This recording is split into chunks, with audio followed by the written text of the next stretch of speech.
Hello, hello, hello, and welcome out to a new video where we're going to be looking at the spells in the Player's Handbook 2024. In particular, we're going to be looking at Evocation, Necromancy, Illusion, and Conjuration spells. The reason I've split them up by this is because I've got about 90-ish, just under 100 spells on both of those lists, so I thought this might be able to break out the two videos into kind of a more even pairing. We have a lot to go through. So, some disclaimers before we get into this. I do not cover every single spell. If the spell was unchanged from the 2014 version to now, I've skipped over it.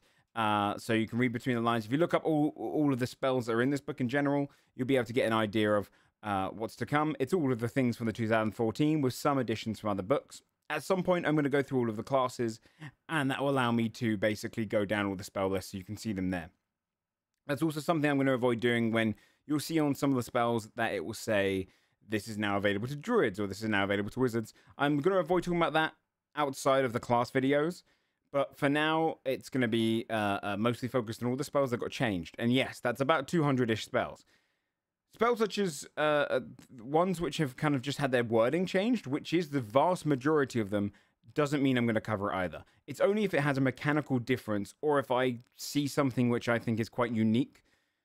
On top of that, it does mean I might miss something. I don't think I have, but there's definitely a possibility because I was going through 380 spells over the course of a few days, rereading them and just kind of writing down all my notes. So there is a chance I might gloss over something or you might see something that I don't see. So I would implore you, I'm going to be having the spells up on the screen, their new versions. So do pause it and check them out for yourselves. Read the text of it yourself. I'm just going to be taking the spells themselves and talking about what's been changed. The first school of magic we're going to be looking at is Evocation, starting with Bigby's Hand. Bigby's Hand has had some pretty significant changes because they have got rid of the whole contested checks where you might roll one ability score against another. They've now put those in favor of doing saving throws. This is to kind of speed up combat in general so that people aren't rolling against each other. It's personally not a change that I'm super into because I did like the contested checks, but it has changed Bigby's Hand to no longer having a strength or dexterity score. Also, some improvements to the damage. Clench Fist damage went up from 4d8 all the way up to 5d8, and Grasp in Hand went from 2d6 to 4d6 damage, so doubled the damage on there. Forceful Hand is now a strength saving throw, and Grasp in Hand is a dexterity saving throw. Overall, I feel like this change to Bigby's Hand is not going to change much. I think it's going to do more damage. I love this spell, one of my favorite spells in the entirety of D&D, so I don't mind it not having those strength scores. I do feel like in the hands of a really creative player, you could do a lot more with those kind of features where you have built-in ability scores to these conjurations, but I think with this one, I call it a conjuration, it's an evocation. With Bigby's Hand in particular, I do feel like upping the damage is going to make up for that. It's going to make you feel super powerful, especially when you're doing the Grasping Hand. That is a significant amount of damage whilst also grappling on to a creature. So I'm a big fan. Minor change to Blade Barrier. It's no longer slashing damage. It's been changed to force damage. Something that you'll recognize is this has happened quite a lot to abilities in general. There's a lot more force damage available now. This is probably in part due to the fact that a lot of features are currently giving resistance or even immunity to bludgeoning, piercing, and slashing damage without specifying non-magical. So now there's less magical bludgeoning, piercing, and slashing damage in general.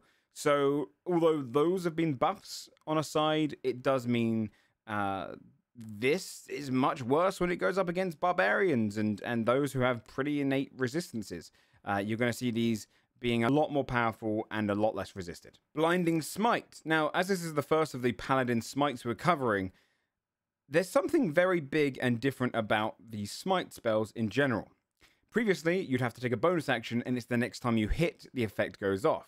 The problem with this is if you do the bonus action, you attack, and then you miss on your turn, you could lose the concentration to that. Now, it's a bonus action when you hit a creature. So it's something you take immediately afterwards, and it's going to mean that you always actually get these off. They're almost like bonus action reactions.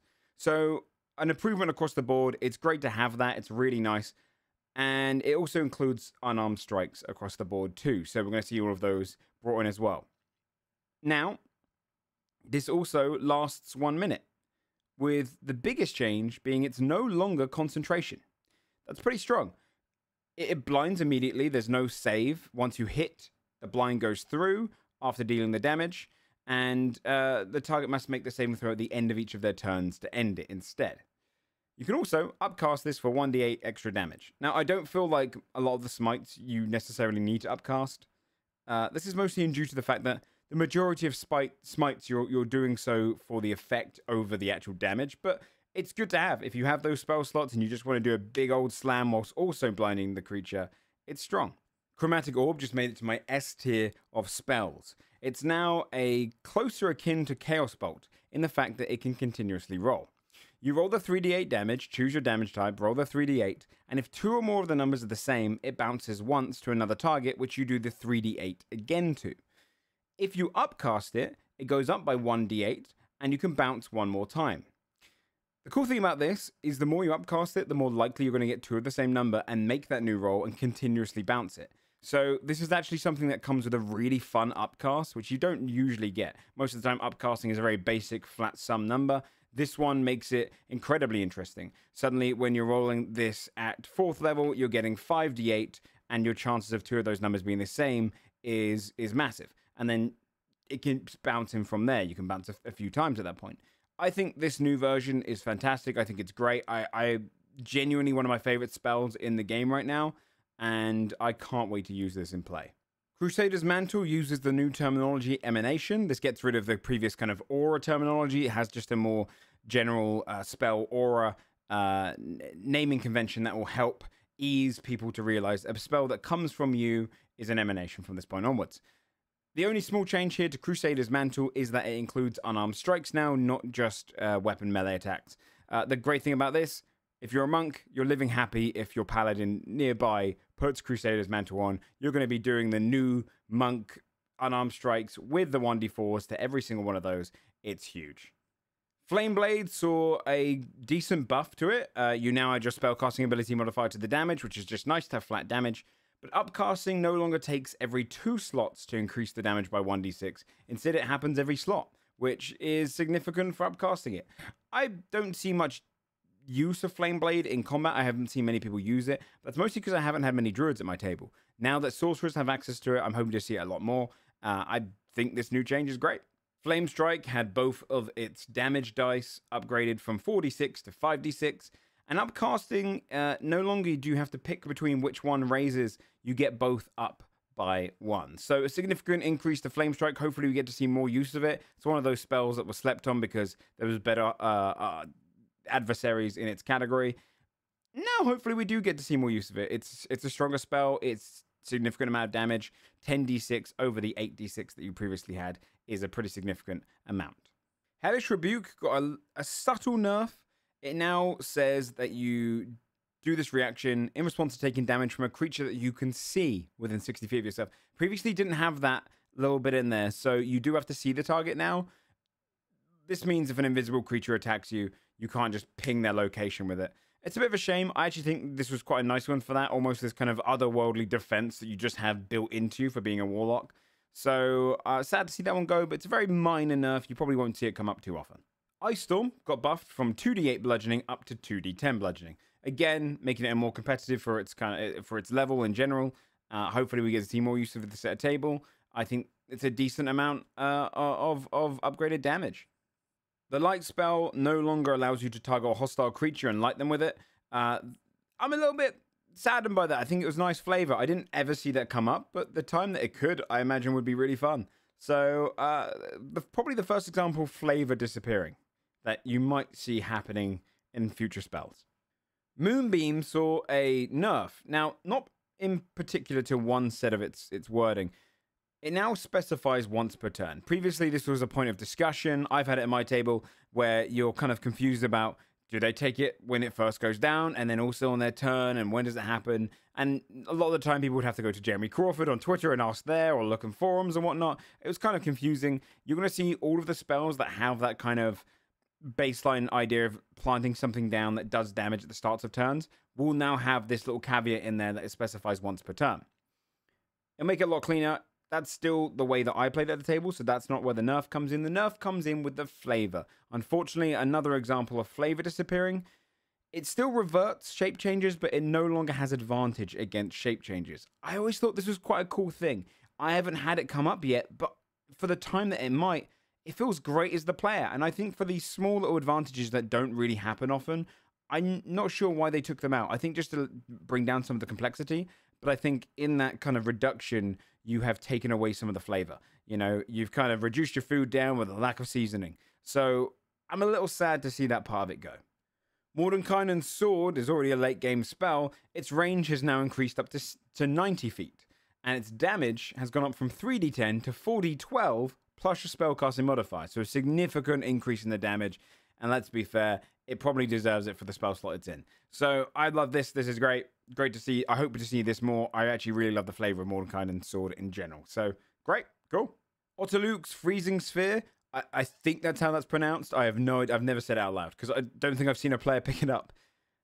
It now specifies in the wording that the creature trapped in the ice is restrained. Just a very small bit of word changing there, but it probably will have some significance at our table when played.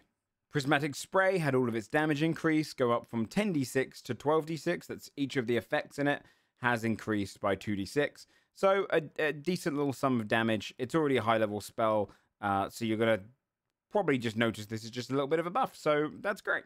Sacred Flame had some of its wording changed.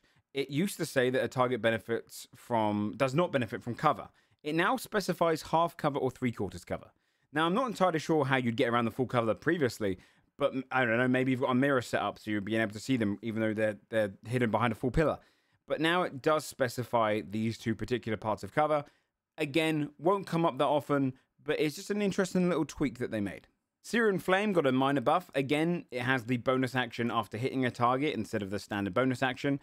But now, it can no longer be put out with an action by the target or another creature. So it's on there until you lose that concentration in general. So people can't just put out the flame. Shatter had some of its wording improved in a way that I think makes it even more applicable. Instead of previously mentioning a bunch of the materials and the material creatures that it could would have disadvantage against it, it now just simply says a construct has disadvantage on this save.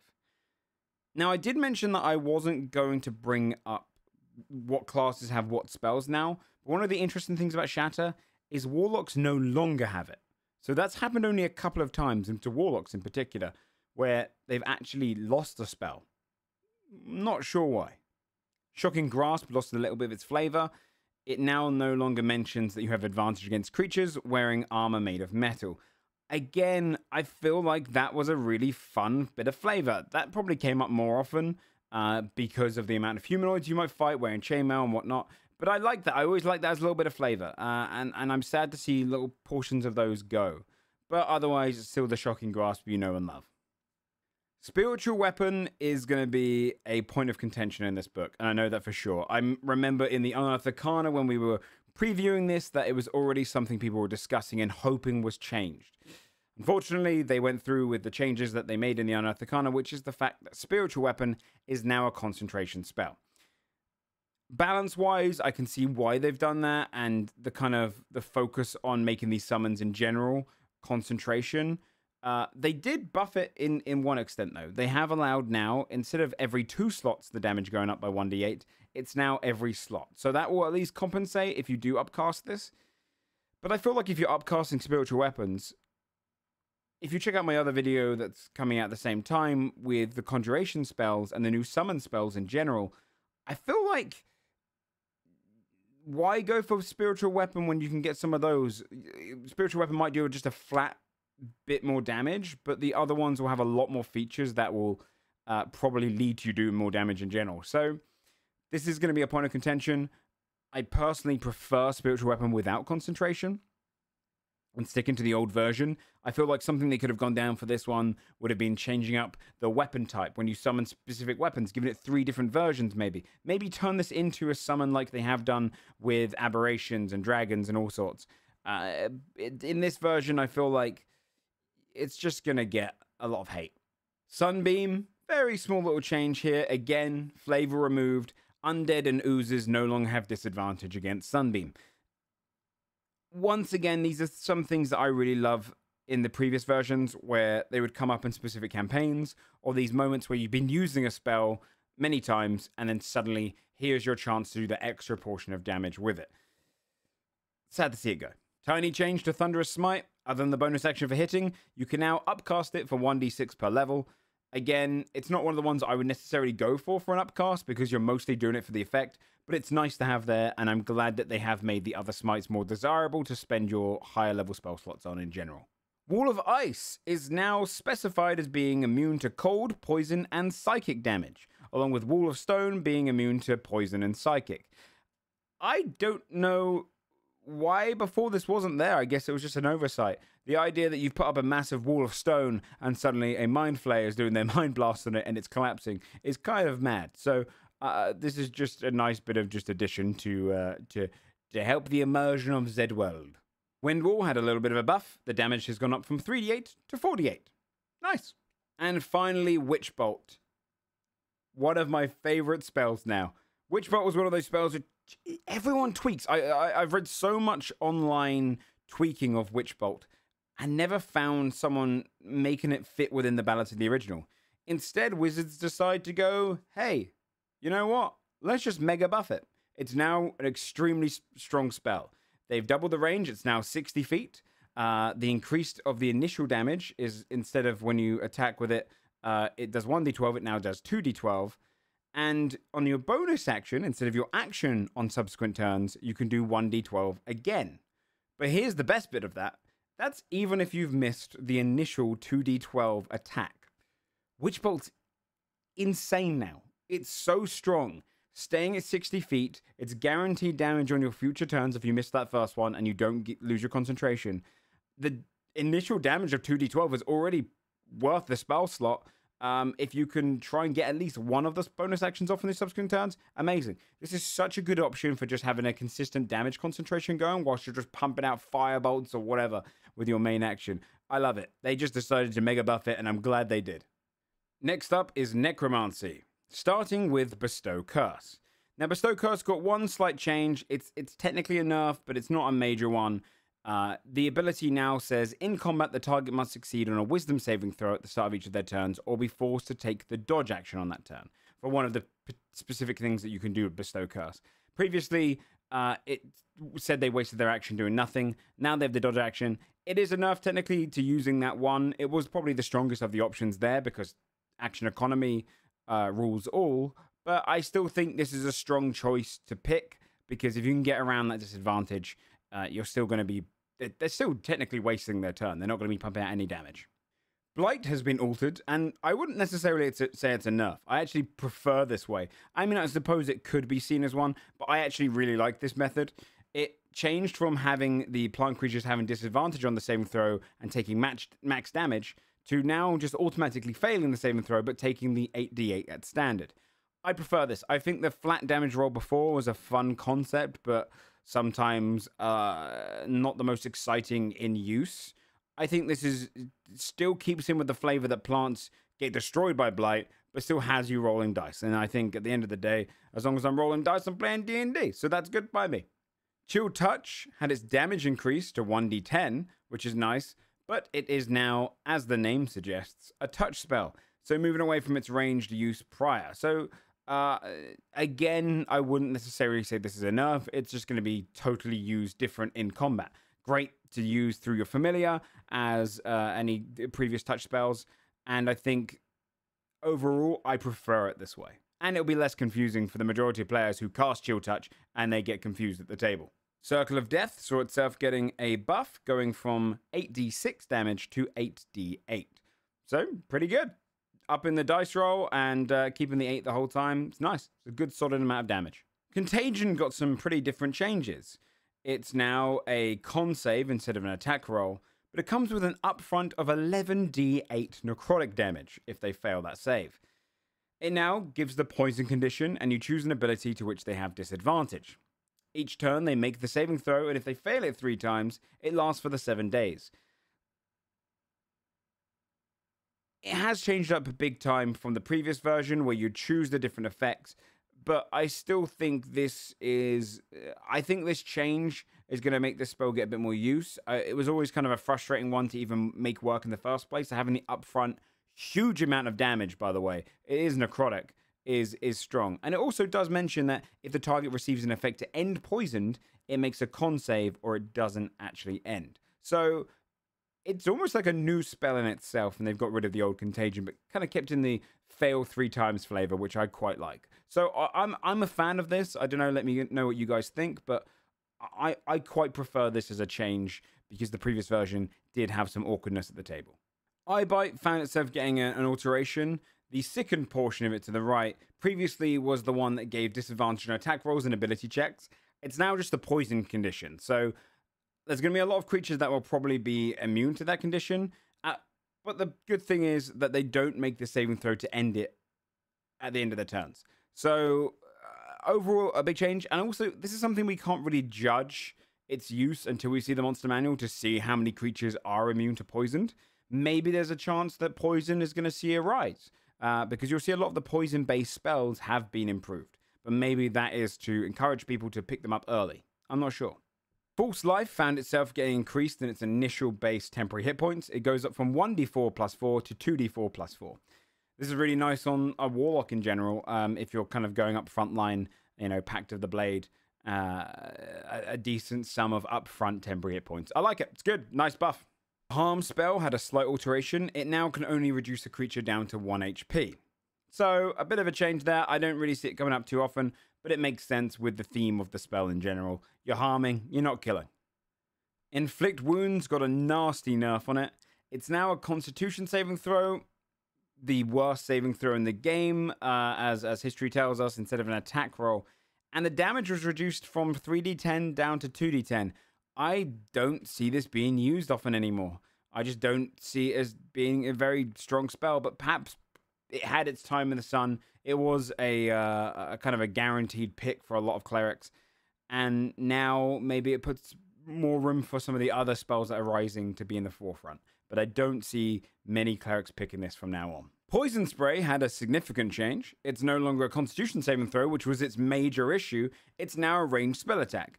And honestly, I think this makes this one of the best cantrips you can pick up. It's flat out 1d12. Pick this up. If you're a wizard and you get Poison Spray and you get Firebolt, save your Firebolt for the creatures that are going to be resistant to poison, but spam this on the humanoids. It's such an effective cantrip at 1d12 damage each time. This is a big improvement. I hope to see this at more tables now, because it was always one of those sad ones that never got picked. Ray of Enfeeblement got buffed. Now, I'm going to say it changed from a range attack roll to a Constitution saving throw, which doesn't sound like a buff, but the effect itself is so much better. Now, even if they succeed, they have disadvantage on their next attack roll before your next turn. This is something that's great. Only a few spells have that in these new changes, but this idea that no matter what, you get something out of casting the spell is great. But on a failure, instead of just having, previously it said that on a hit they only do half their damage of weapon attacks that use strength, now the creature's disadvantage on all d20 tests with strength and subtracts 1d8 from the damage rolls. So, yes, on some creatures that might be less, but overall, I feel like that's going to result in more damage being reduced, but also it means that if you have them grappled, that saving throw that they have to make now is at disadvantage. So all their athletics checks, everything to do with strength now is disadvantage. This is huge, and it doesn't specify weapons either. Big, very nice change. I think this spell is going to get a lot more use at tables now. I'm really happy with it. Ray of Sickness actually got itself a change where now when it hits, they don't have to make a con save, they just get poisoned. It's so much better. I'm really happy with this. I think, again, I know that poisoned is often something which a lot of creatures are immune to, but I think for all of the creatures that isn't immune to this, the con save was really the main issue. It's now super strong. If you know that you can get a really, really high attack roll and you hit a target, poison's going to give them disadvantage on all their attack rolls. I think this spell is now going to get a lot more use, and I hope it does. It deserves it. It's a very solid pick. Tiny flavor change for Reincarnate. It's now a 1d10 for when you're picking between which species that you turn into due to a lack of subspecies or previously subraces, as we called them, that come in the new player's handbook. and it makes it a lot cleaner. You can always expand upon this and use the old version for the choices that come up, if you will. I don't think that's a super hard change. It doesn't change any of the mechanics of it at all. It will just probably change some of the flavor. So, fine, just a flavor change. Spare the Dying actually saw itself get a buff. We saw this in the Unearthed Arcana, and I'm glad it went through. It now has a range of 15 feet, and it increases to 30, 60, and 120 feet at the cantrip upgrade milestones.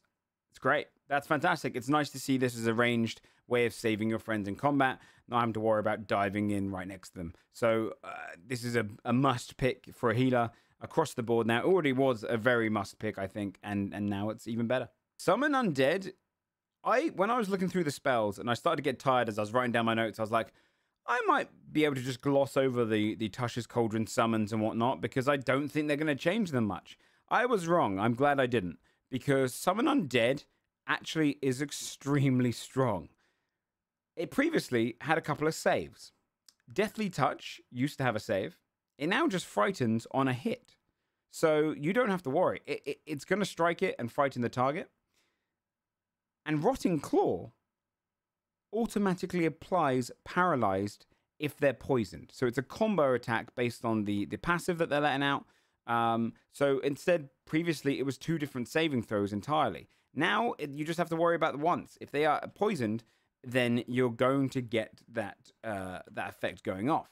The cool thing also about that is it's whether they have the poison condition in general. You don't even need to worry about the Festering Aura going off. If you poison them through, say, Ray of Sickness, which we just covered, the Rotting Claw is going to paralyze them.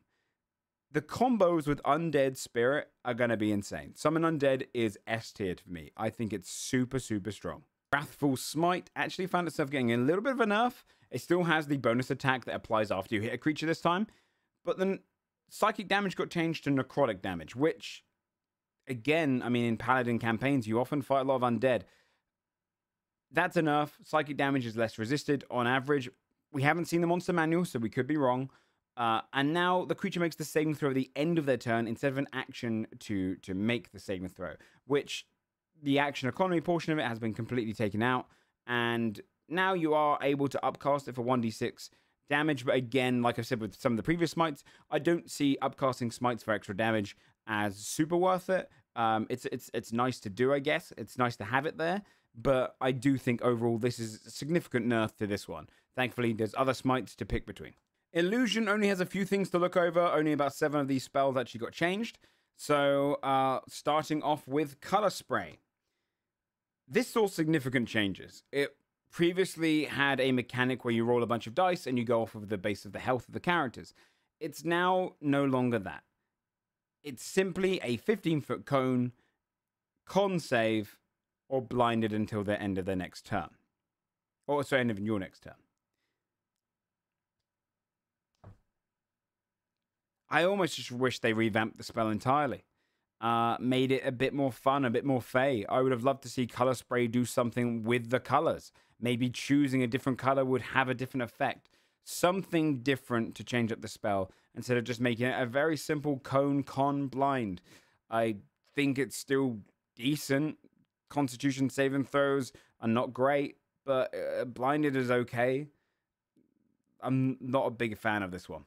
Major Image, which is a 3rd level illusion spell, actually got itself a significant buff. Previously, it said that if you upcast it to level 6, you no longer require concentration for that image. It's now just upcast it to level 4. 1 spell slot a lot earlier to take away that concentration. I love this. I'm super happy by this. I wish illusion magic was more focused on. I think it's such a clever play to use at tables, and taking away the concentration, I can see this being used in very creative ways much earlier. A lot of campaigns might never make it to level 6 spells. Now putting it at level 4, it's going to make it into the majority of campaigns and hopefully get some pretty good mileage out of the lack of concentration. Mirror Image got itself a fairly significant change. Previously, you rolled a d20 when trying to hit a target that has Mirror Image on them. The first one gets hit on a 6+, the second one on an 8+, and the third one on an 11+. Now it's on a d6, and only on a 3 or above does the illusion get hit. So, and they've also taken away the AC being on the illusions themselves. So this is actually considerably a nerf, but in a weird way, kind of like a horizontal nerf. Because you still have the 3 illusions. They're still going to have to get broken. It's just now a 50-50 chance on all 3 of them for them to get hit, as opposed to previously having closer to a 75% chance of one of them getting hit and then going up from there. So I actually do think that this still has a lot of use. I don't think it's a significant nerf that Mirror Image is now dead. I still think it's very, very good. The lack of AC will clean up table rulings. I think before, again, it was a bit awkward having to work out, oh, okay, did that hit that one? Oh, no, it hit the AC first. All of that's gone now, thankfully. But, yeah, it's a 50-50 shot now. Still worth using, though. Still definitely worth using. Phantasmal Force got itself a buff. Now, I've previously complained about some of the flavor being taken out, but this is one of the times where it actually benefits you as a player. It now works on constructs and undead, which is great. But the damage increase is significant. Instead of doing 1d6 damage, it now does 2d8. That is a solid upgrade. It's going to see some more use. I already thought Phantasmal Force was a nice one. At least it was at its unique times. Now it's going to be a pretty solid pick. Phantasmal Killer has some upfront buff damage. It now does 4d10 psychic damage on the first failure. It doesn't apply Frighten anymore, though. Instead, it applies disadvantage on ability checks and attack rolls for the duration. I think this is a big buff. Here's why. When you have an effect, a condition actually laid into the spell itself, creatures will have that in their stat block, immune to Frightened. That happens quite a lot. I see that a lot as a DM. But creatures don't have has immunity to any effect that gives them disadvantage on ability checks or attack rolls. Meaning, this is going to work on all of those creatures which are immune to Frighten effects. Sure, you don't get the whole they can't come towards you, but really, disadvantage on ability checks and attack rolls is a very strong thing to have in general. So Phantasmal Killer, I think, is a lot better now, and it can work against a lot more creatures. Simulacrum. First of all, shout out to my player Tomato, who used Simulacrum to try and create more Simulacrums. Unfortunately, they have taken that out now. One of the caveats of Simulacrum is you can't cast Simulacrum with Simulacrum, which makes sense. It was such a crazy spell. Super fun, though. Super flavorful. It duplicates you at the time of the casting. Again, the wording is vague enough that you're like, okay, the time of the casting, as in when you're casting it, or after you've cast it. Like, do you get that spell slot? I'm not sure with this one. But it does mention something else, which is quite interesting. It previously said that it couldn't restore spell slots anywhere, and they reduced this down to it can't take short or long rests. So if you do have something in your game, say akin to BG3's elixirs that give you back spell slots, maybe those would work on a Simulacrum. I don't think it's necessarily intended, but maybe you can find some ways around getting a spell slot back without going down the short or long rest route. But some changes there to stop people from creating a Simulacrum army, as fun as it is. The weirdest thing about the weird spell was that it wasn't really a competitor against the other 9th level spells.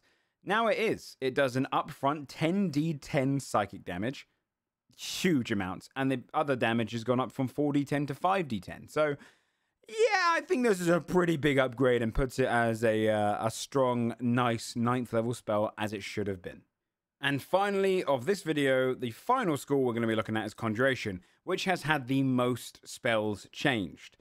In fact, some of these spells are entirely new, and I could have just done a video on them as they are nothing like their original versions. But we're going to put it into this and get this one long video done. We're going to start off, though, with Banishing Smite. Banishing Smite still has the bonus action after hitting, which is a nice buff, but it has been nerfed to having a charisma saving throw added in. So when you strike the creature with 50 hit points or less, they make a charisma saving throw before ever getting banished. So a pretty big nerf there, as it previously was just a one and done. But I still think it's going to have its uses. It probably makes sense considering banish. Cloud of Daggers, though a minor change, is a massive buff to it. Cloud of Daggers can now be used, an action, not a bonus action unfortunately, but an action to move it 30 feet on your later turns. No longer will you have to worry about putting your Cloud of Daggers in a doorway. They all come through and then you just decide, well, there's no more enemies over there, I might as well drop it. You can now move it around wherever you like, 30 feet. So big buff there for Cloud of Daggers. Conjure Animals, for those of you who have been keeping up with the Unearthed Arcana, this won't be something entirely alien to you. These are the changed conjured spells that separate themselves from the new summon spells that we saw in Tasha's and onwards. Conjure Animals is the first example of give of this. All of these Conjure ones, the ones I'm going to be going over, Conjure Celestial, Conjure Elemental, etc., have all been reduced from 1 hour down to 10 minutes of concentration. But I think you're going to like the changes. It kind of as a disclaimer, this is all to speed up turns. Previously, the Conjuration spells were awkward because it would slow down turns. It would require quite a lot of work from the DM. Now they have a lot more identity for each one. So, Conjure Animals, concentration of 10 minutes is a big change you can see in there. And again, I advise you to pause the video and read it yourself because I'm just going over the features and kind of giving you the hot points. It's going to be a large natural spirit in your range, which you have gives advantage on strength saving throws when you're 5 feet next to it. You can move it when you move on your turn, so you don't have to use any reaction or anything like that, up to 30 feet, so you can move alongside it. When it's within 10 feet of a creature, you can force the creature to make a dexterity saving throw, or they take 3d10 slashing damage. No half, though, if they do succeed, and it upcasts for 1d10 extra damage. It's pretty decent. I think these new Conjure spells are fantastic. They're going to see their own unique play. I'm really happy that they're totally different in theme to the summoning. And look, I'm a DM. Thank you, Wizards, for making the combat go a little faster. I fear when we have a million critters on the ground and suddenly my session plans are, hey, what does that squirrel do? So this is great. I like it. Conjure Barrage. Rangers out there, I know that you might have suffered from not being super happy with some of the changes made to the class. But you can be happy in knowing that Conjure Barrage is now force damage instead of just based off of the weapon you're using. And it's increased from 3d8 to 5d8 damage. So a significant early increase for this spell. Something that it definitely should have gone. And I mean, it was already a picked up spell by Rangers, but probably not widely used. Now it's definitely getting a lot more use. 5d8 force damage is just a solid flat number. Conjure Celestial is a concentration of 10 minutes. You conjure up a 10-foot radius 40-foot high cylinder. This Celestial, which is manifested at the cylinder, does two things. Each creature inside rather heals for 4d12 plus spellcasting modifier, or makes a dexterity saving throw and takes 6d12 radiant damage, half on a success. This is like a mega moonbeam now. It's bright light. You can move it 30 feet when you move, and once per turn, you can do the damage or the heal again. You can upcast it for 1d12 each time. This, I mean, it's a 7th level spell. It's got to be strong. This is a very strong heal and damaging spell. It's great. I think this is a must pick once you get access to 7th level spells.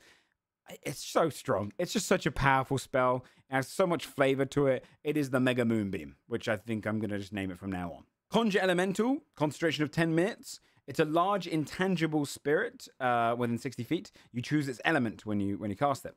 Whenever a creature goes within 5 feet of that elemental, they must make a dexterity saving throw, or they get restrained and take 8d8 damage of the type that the elemental is. It can only have one person restrained at a time, though. But at the start of each of its turns, they repeat the saving throw or take 4d8, half the initial damage, and the damage increases by 2d8 for the upcasting.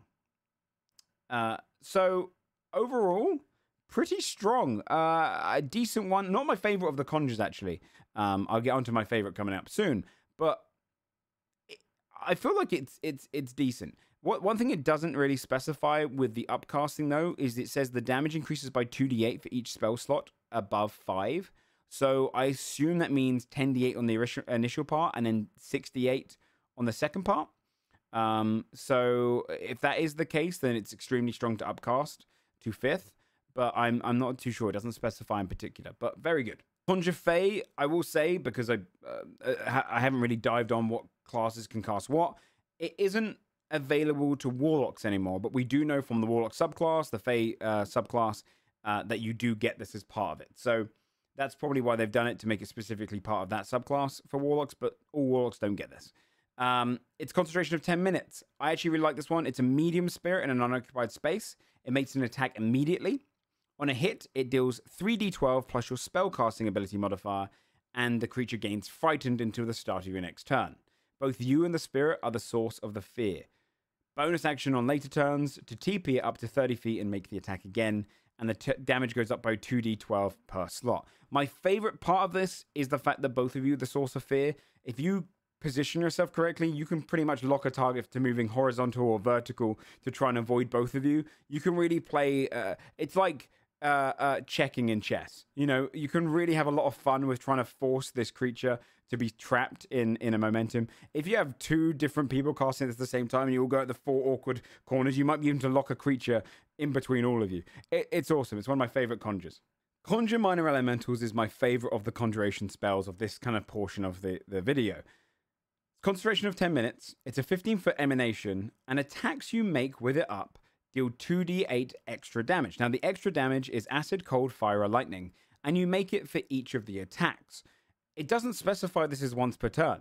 So if you have multi-attack, you're going to be able to do this multiple times during that turn. It also adds difficult terrain in that 15-foot around you, and the damage goes up by 2d8 each slot. If you cast this at 6th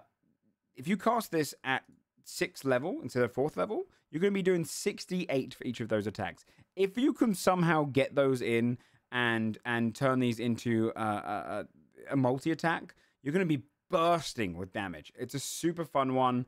I can't wait to see it in all of the gishes around the world. Conjure Volley, very slight change here. Its damage type changed from your weapon to force damage. This is a consistent thing throughout ranges, by the way. But it's a buff. It's a buff because force damage is genuinely the least resisted damage type. Here it is. Conjure Woodland Beings. The terror before has been removed. It's now concentration for 10 minutes. A 10-foot emanation. When a creature ends its turn within your emanation, they have to make a wisdom saving throw or they take 5d8 damage on a fail. Half on a success. And it allows you to use your bonus action to do disengage. Upcasting does 1d8 extra damage. So you basically get yourself a concentration that allows you to have that bonus action to disengage, which is just solid to have in general. But on top of that, just 10 foot around you, creatures who end their turn make wisdom saves or take a flat, pretty chunky amount of damage. And that's force damage, by the way. So great. Demiplane saw a very slight change to some of its wording. It now doesn't allow you to trap a creature there against their will. They can instead opt to leave, but they fall prone as they come out. So whoever was out there trapping enemies, the big bad evil guys, and tiny little demiplanes, you can no longer do that. Someone created a spell to stop it. Ensnaring Strike didn't get any actual mechanical changes to its bulk text, but it did get what all of the paladins have been getting so far, which is a bonus action which you take immediately after hitting a creature with the weapon. So much stronger, much better to use for rangers now. So very, very clean, this reaction bonus action kind of economy. Etherealness found itself moving from transmutation over towards conjuration. A strange little addition in its wording. It previously mentioned that you can ignore objects that aren't on the ethereal plane. You can't do that anymore. So I guess this is to prevent people walking through walls or walking through specific objects that might matter on the playing field. Those objects still exist in the ethereal plane, albeit probably in some sort of misty state. Evard's Black Tentacles got a slight buff to it. Previously it said that a creature can use a strength or dexterity check to escape. It is now just a strength check, so all of those dexterous creatures are going to be trapped within the confines of those Black Tentacles. Find Familiar was mostly untouched, except for one nice little buff, which is that to see through your creature's eyes, your Familiar's eyes, is a bonus action. And it doesn't remove your senses. So you could have that flying bird right up above you whilst you're attacking, and you're seeing both the tactical, CRPG angle and also through your character's eyes. So I really like that. I think it's going to get a lot more use, and it's great even out of combat, which is something which we haven't seen super amount of in these new spell changes, is non-combat use. Find Steed finds itself with a totally new stat block, which is an otherworldly Steed stat block. One of the significant things in this stat block is that you no longer share the spells you cast with your mount, but you do share heals. So that's still pretty good, but it definitely is a nerf from the previous version. Right now, overall, it is a great stat block. I implore you to pause it and go through. You can see how they've put in the fly once it's a 4th level spell or higher. The Fell Glare is solid as a frighten effect. It has a phase step for teleporting around. And even a healing touch. You can get healed by the mount you're running with. So I think the stat block's really solid. I think this is a really nice change. I'll go through how I feel about Find Steed in general on my Paladin video. but I do feel like Find Steed being baked into that class, I would have liked it to be Find Steed sorry, not Find Steed. I would have liked it to be like Find Squire, Find Companion, Find Otherworldly Being, so that you don't have to be forced into that kind of flavor. But I do like the fact that in this, you can flavor up that kind of, that fell mount into being some big old devil dog, or, you know, a wolf from the Feywild, etc. So there's a lot of flavor that can be had by just giving you this unique stat block. Similarly, Giant Insect actually found itself getting a new stat block. It does lose some of its flavor on being able to like increase any tiny bug into a big version and put it on your DM to come up with what that might look like. But the stat block itself is solid. I mean, you can pick between Giant Centipede, Spider, or Wasp. All three are solid creatures. You know, got Spider Climb if you go for any of them. But they all have multi-attack. There's poison jabs. All of them have a poison. The Spider gets a web bolt. The Wasp can fly. And the Centipede gets a poison spew that it can keep spamming out as a bonus action each turn. So all three are solid. I actually think the Centipede is going to be really good, especially if Poison Condition comes up more often in your campaign, because that bonus action continuously coming out is great. Grasping Vine has actually been buffed in a big way. Its range has now gone up from 30 feet all the way up to 60 feet, which is great. It's a melee spell attack from the Vine instead of a dex save, and it deals 4d8 bludgeoning damage. The target's pulled up 30 feet instead of 20 feet, and if they're huge or smaller, they're grappled. You can only grapple one creature at a time. Bonus action again to do the attack again, but here's the coolest part. If you upcast it, you get more vines which can grapple more creatures. So this is now some really fun extra grapple technique that you can have for your ranger or druid to lock an opponent down. I love the flavor of this one. I think it's a much better spell than it was before. It's definitely one of my favorite contenders for the new changes to a spell. A sad news for the Day of Grease, because Grease now specifies that the grease that you summon is non-flammable. Yep, it was a health and safety hazard to summon up flammable grease for years. So now they have rain checked it and they have thrown in the non-flammable stuff.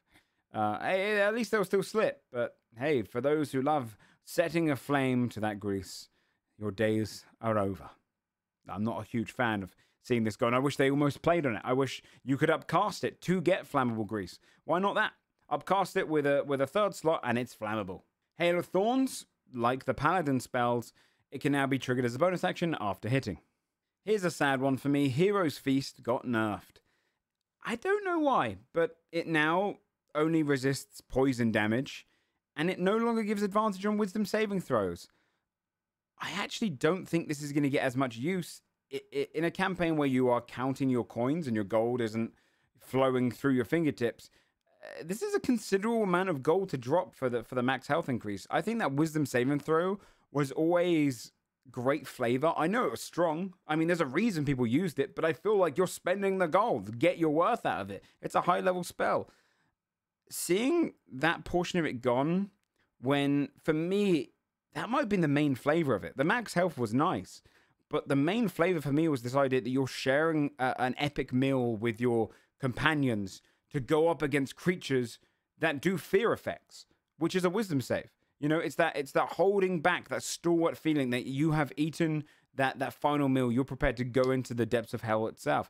So seeing that gone, I think actually removes a lot of flavor as well as mechanics, and I'm sad to see it go.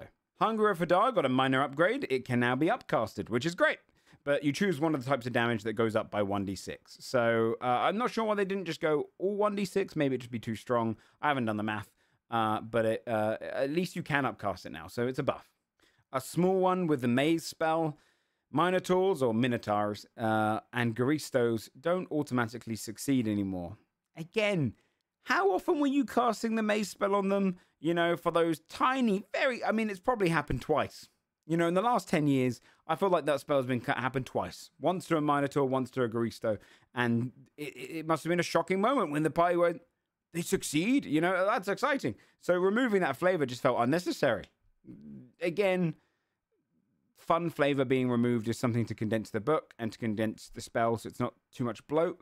but I do miss it. I like those kind of little caveats. It'd be nice as a little sideline, you know, in the little margin, just saying, Minotaurs and Greastos DMs consider that this might have advantage, you know, something like that. Mordenkainen's Faithful Hound. I actually really liked this spell, and it's got buffed. Damage has now changed from piercing to force damage, so less resisted. And as an action on later turns, like Cloud of Daggers prior, can be moved up to 30 feet. So it keeps it in the battlefield a much longer time. This one lasts for a very, very long time. So I think this is solid. I think this is a good pick now. I didn't ever really see people picking this. I love the flavor of the spell a lot. The idea that you could have this thing set up to warn you about an invisible creature coming nearby. You're probably just nonchalant sharing a moment, and suddenly this dog barks. They look around, see nothing, and you know that there's a creature incoming, but none of you can see it. I think that creates some great atmosphere in general. So I hope we see more of this spell in use, because I think it also encourages DMs to do some clever things. Plane Shift had all of its banishment uses removed. That whole portion about being able to banish creatures is gone with it, which is a bit of a sad change, but I get it. You've got the banishment spell, I guess, so maybe it bloated the spell down, but again, yeah, just remove all the features. A lot of nerfs. Produce Flame got itself a little bit of a change up. It's a bonus action instead of an action.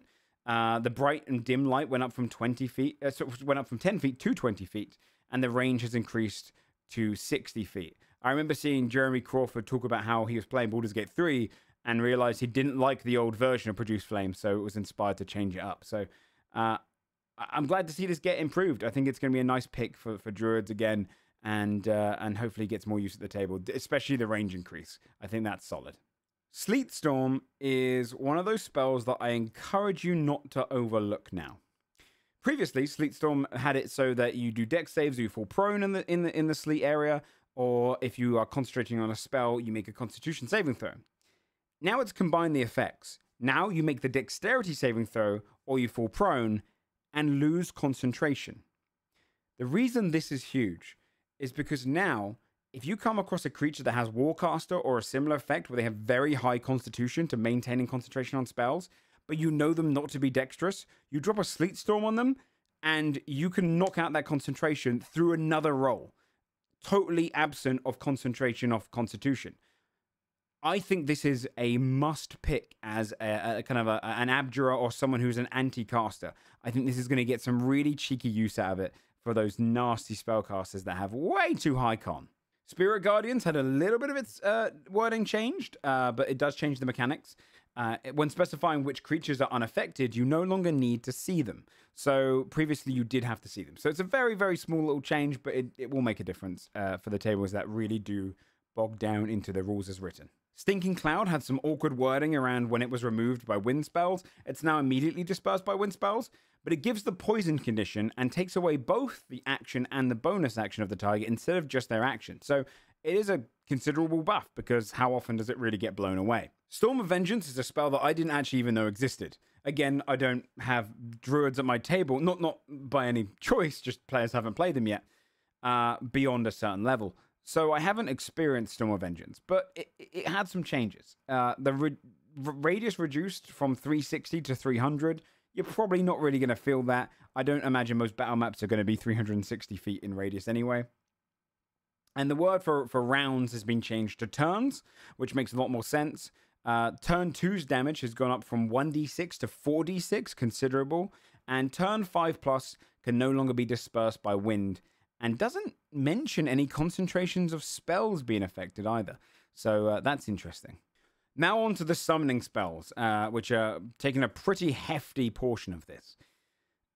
Most of these have not seen many changes, but there are some things that you'll notice among them. Summon Aberration, mechanically, is the same, but the Star Spawn is a Mind Flare instead. More people know what a Mind Flare is. I think they probably did this to have it closer to that kind of flavor. It doesn't change anything mechanically, but I just think it's cool. Summon Celestial got a really cool upgrade. Its Radiant Bow used to have a long range of 600 feet. That no longer gives it disadvantage. It always has a permanent range of 600 feet on its Radiant Bow. This means you could leave your Celestial off map and it's just pumping out these standard rolls of just pure Celestial arrow Radiance. It's great. I love it. This is such a cool summon to keep off the map and just having Legolas sniping in. Summon Construct had a bit of flavor removed that was detrimental to your own team. Berserk Lashing targeted a random creature previously. Now it only goes against the triggering creature that did the damage to them. Summon Draconic Spirit is actually changed into Summon Dragon now, and it is nerfed. It's nerfed in the fact that you can't pick gem as a type. It's now just chromatic or metallic. It's specific. So you can't specify the type anymore, which means all of those gem resistances, which is all of the outside of elemental damage, necrotic, radiant, psychic, all of those, are no longer pickable. So this actually was the only summon that I saw that got a nerf. A little sadly to see it get a nerf too. Summon Elemental got a minor change. Now, instead of just the air, the water, and the earth types all doing bludgeoning damage, earth continues to do bludgeoning damage, whereas air deals lightning and water deals cold. I was surprised that this wasn't the case all along, but this is a good change to get some variety. Summon Fey is one of my favorite ones here, because the short sword has been changed to Fey Blade. Instead of dealing 1d6 piercing and 1d6 force damage on a hit, it's now simply 2d6 force damage, so even more resisted. And the Trixie, which used to fill up a 5-foot cube with magical darkness, now fills up a 10-foot cube. A lot more use. The Warlock that goes around that can see through magical darkness is going to have a lot of fun with this new Summon Fey. Summon Fiend found a minor upgrade as well. Whole Flame has been changed to Fiery Strike. It can now target melee as well, but it no longer catches things on fire. So if you did like that portion of the ranged attack, it's gone from the flavor. It doesn't stop your DM from adding it back in, but it's no longer in the rules as written. Teleport had its off-target roll cleaned up entirely. You now roll 2d12 to determine the miles away and a 1d8 to determine the nautical direction in which you would land when you go off target with the teleportation. I think that's just a nice cleanup. I just wanted to point that one out. It's one of those cleanup rules that I said I wasn't going to cover, but I like this one. It's good. Tsunami, another spell that I've never actually seen in use, changed its anywhere you can see anything in sight to 1 mile, which only tells me that there was players out there who were probably scrying and then casting a tsunami from the other side of the continent.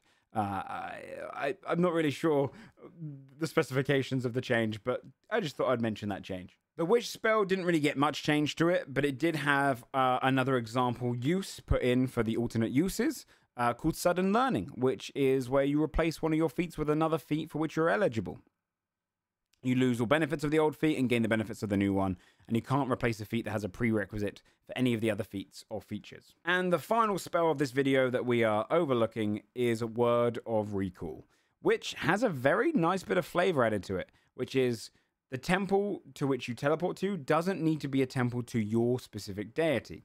Gives you a lot more options as the cleric, and adds a lot more roleplay as the DM. Suddenly, if they're choosing a different deity, perhaps that deity is going to come with an offer. Perhaps it will tempt the cleric to change who they focus to because they came for them in their time of need. I really like that change. It's clean. And that will do it for Evocation, Necromancy, Illusion, and Conjuration. We also have our Transmutation, Enchantment, Divination, and Abjuration and the other video that's coming up at the same time. But I just wanted to split them up because these are already pretty long videos. Overall, I really do like a lot of the changes. I think we had some more nerfs than I was expecting. I didn't think to get as many nerfs as I did, but I will say the ones that got buffed are a lot of the spells which I didn't see much use of, and I'm happy to see them being in the forefront and being in the kind of limelight now. So I'm hoping we get to see a lot more unique spell lists and no longer just the same spells being picked. But I do think a lot of flavor was removed, and you'll see that in the other video as well. And I'm a sucker for flavor options in spells. I wish they were there. I get it. It bogs down the spell text, but maybe if there was another way to do it, again, little sidebars that add a bit more flavor to each spell would be lovely. But in this case, I think that for the most part, these spell lists were solid. There's some great outliers. Again, Witch Bolt is one of my favorite changes, and a very clean one. And all of the new Conjuration spells, I think, are very, very fun, much cleaner, and again, as a DM, much more fun to see at your table.